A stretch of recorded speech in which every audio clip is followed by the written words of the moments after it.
بسم الله الرحمن الرحيم. إن الله يأمركم أن تؤدوا الأمانات إلى أهلها وإذا حكمتم بين الناس أن تحكموا بالعدل. إن الله نعم يعظكم به. إن الله كان سميعا بصيرا.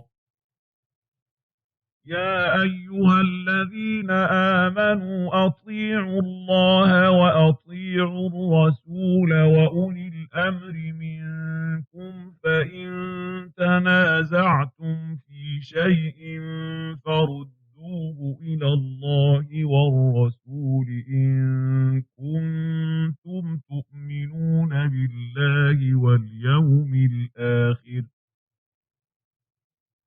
ذلك خير وأحسن تأويلا. ألم تر إلى الذين يزعمون أنهم آمنوا بما أنزل إليك وما أنزل من قبلك يريدون أن يتحاكموا إلى الطاغوت وقد أمروا أن يكفروا به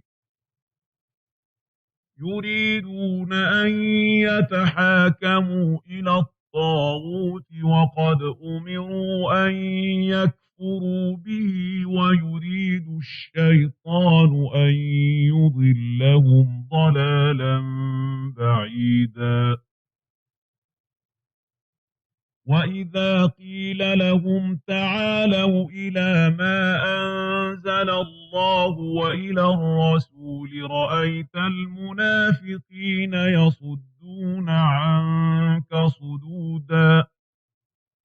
فكيف إذا أصابتهم مصيبة بما قدمت أيديهم ثم جاءوك يحلفون بالله إن أردنا إلا إحسانا وتوفيقا. أولئك الذين يعلم الله ما في قلوبهم فأعرض عنهم وعظهم وقل لهم في أنفسهم قولا بليغا.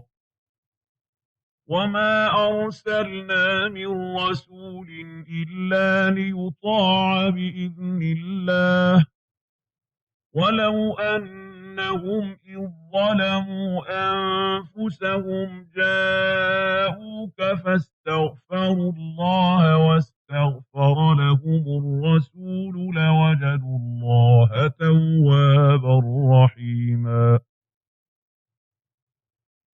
فلا وربك لا يؤمنون حتى يحكموك فيما شجر بينهم ثم لا يجدوا في أنفسهم حرجا مما قضيت ويسلموا تسليما.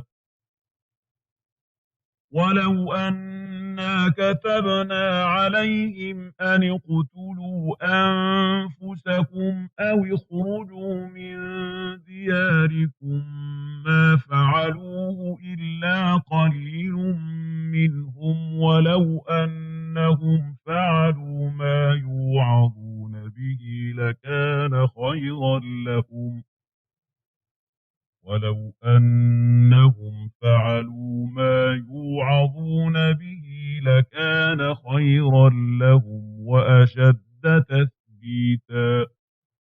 وإذا لآتيناهم من لدنا أجرا عظيما ولهديناهم صراطا مستقيما.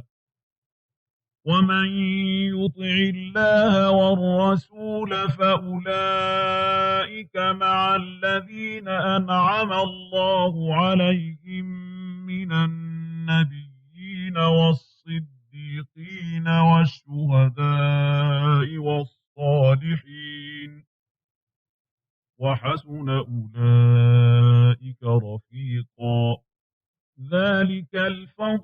من الله وكفى بالله عليما يا أيها الذين آمنوا خذوا حذركم فانفروا ثبات أو انفروا جميعا وإن منكم لمن ليبطئن فإن أصابتكم مصيبة قال قد أنعم الله علي إذ لم أكن معهم شهيدا ولئن أصابكم فضل من الله ليقولن كأن لم تكن بينكم وبينه مودة يا ليتني كنت معهم فأفوز فوزا عظيما